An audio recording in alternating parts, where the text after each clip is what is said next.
and D-Strange was a little bit more like Sammy. So he would take those waves and he would do them from these box positions that he had. He had a few of them, and they all fit together. So there's this basic one like this.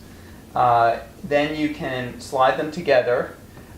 He might go down and then flip back out like this, go back together, come down and then come back out with the pinky and flip it again, close it up. I don't know if he closed it up like that, but from this position you also have this one. I don't know if he did this one, but what he did do is he did this one here. So basically he worked in this position, this position, this position, this position, and these positions there. Mm-hmm. And in any of those positions, he might, run finger waves. Mm-hmm. And he would also do some finger waves like that. So basically, he had sets that he would do, and they would be a mix of kind of the finger boxes. He would do a lot of outside tuts. He would do this, Oh yeah. A lot of people were doing that as well. Wave. The bounce wave. And he kind of had like a whole vocabulary. And after seeing him do that, I started working a lot more on tutting.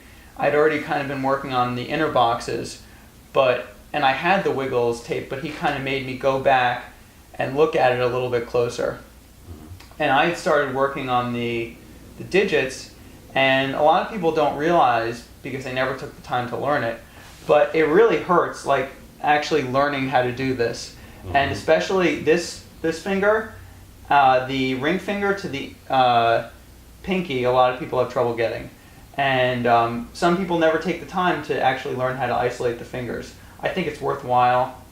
But basically I had a mix at that time of digits with the fingers, a little bit of finger boxing, and then I discovered the Greg Irwin tape. Mm-hmm. That was posted by Liquid Toes on the old LPC Easy board, which was before their reflective board, and of course before Floasis. And what Greg Irwin had was a much more complete system that he'd been doing since the 80s. Greg Irwin's system basically included different techniques that he tried to sell as increasing finger dexterity. Mm-hmm. But I think that was just his way of trying to market this cool thing that he did with his fingers. Mm-hmm. He'd been on the Carson show in the 80s, and he had, I'm trying to remember the names for them, I can't. He had, one of his moves works like this, and the cool thing that he did with all his different types of moves, and I'll show you the whole range, is that he did different patterns with them. So he could also do like this, mm-hmm. So that's one up instead of one down. And then he could do like this. And then the other cool one, I was shocked that he could do this, he could do alternating. Nice. And he did something else, it's called taps, where it's basically the same except with that. And he could do combos like that. He also did what's called shuffles, and he didn't really spatially isolate. When he did it, it was like this basically. See, both would come out together, and he would go 1, 2, 3, 4, 1, 2, 3, 4. Or he could do just one up, so it would be like this. See the difference? Mm-hmm. And I basically took those and I made up some variations. Like I would do alternating like this: 1, 2, 3, 4, 5, 6, 7, 8. And I started working them into my tutting. I realized that you could start kind of from here and you could work it out like this, you see? So it's kind of, you now have an element of spatial isolation. And basically, I had a mix of 3 foundations. The finger tutting I'd seen from D. Strange. The digits I'd seen from other LPC members, Code Red and Sammy, who's also known as Prism, later Ben Grimm, and the Greg Irwin. So I had a lot of finger dexterity. I'd worked on it in boring classes, kind of. And I was just starting to put things together. And around that time, that's when I went out to California, the first time, in 2002. And I hung out with Confusion, also known as Rick, and Tabo, and Wavo, a guy named Popping Travis, who just came back to the board recently. No one really gets out of this scene for good. It just takes breaks. And I went to Homeland. And when I was at Homeland, I showed Slick Dog kind of like a bunch of combos I had been working on using the Irwin stuff. And he was amazed. He'd never seen anything like it. And later I saw Bopping Andre there. I saw Tetris tutting. And he had kind of a logic with his tuts that usually I would watch people tutting and they would go for a certain amount of time, and it was, you'd kind of get the feeling like, okay, yeah, they're getting it. It's like, no, that position's wrong. Why did they just do that? You know, they were on track. Why did they? He would keep the flow going logically for longer than most. He still would break it, but I was impressed with how far he'd taken it. So I was like, this guy could make good use of D. Strange's finger boxes. So I showed him all the variations on the finger boxes then, and he denies this now. I don't know why. It's just like a few moves, but whatever. It's important to some people. I showed him this one, and I showed him this one, and all those moves. Basically, there were a couple others also that I had seen Fu Manchu do. So instead of up here, you have the box and you flip it like that. Nice. That's a hard one. Yeah, and I had worked from something. Was it like from here, like this? It will break through this. And I got that from looking at your peace sign, actually, because I couldn't. Tiny had this peace sign he showed me later. It was like this, and it never looked quite right on my fingers. Maybe he does it like this. Like that. Maybe my finger links aren't right. Maybe I'm not doing it perfect. But when I do it, it wasn't right.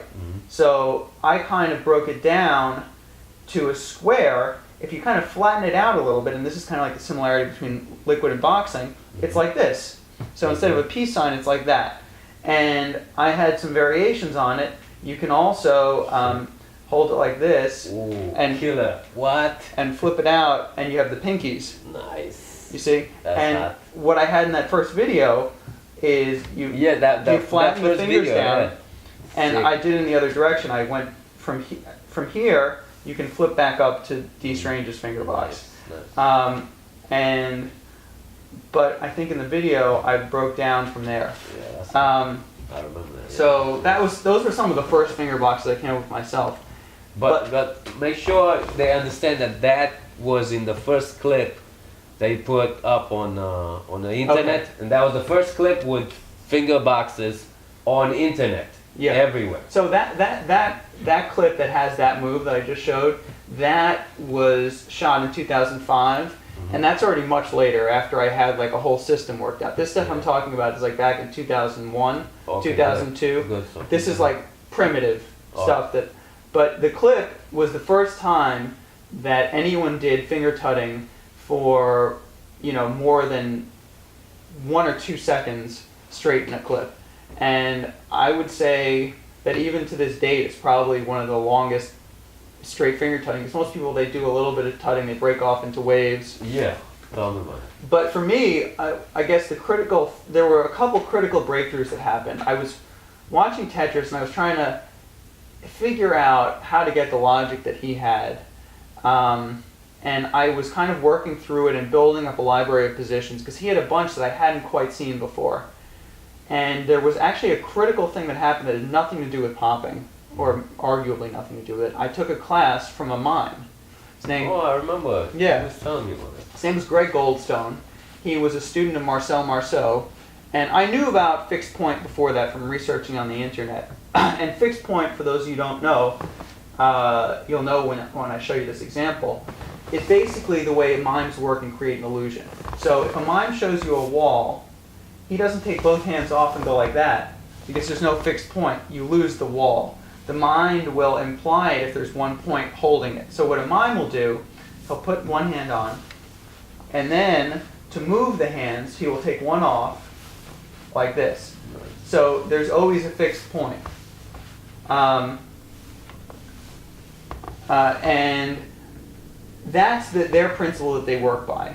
Now, I came up with something I call fixed line, which instead of fixes a point, it fixes a line, and it makes the style more internal, and it allows, because every body segment, you know, from here, this whole thing is a line.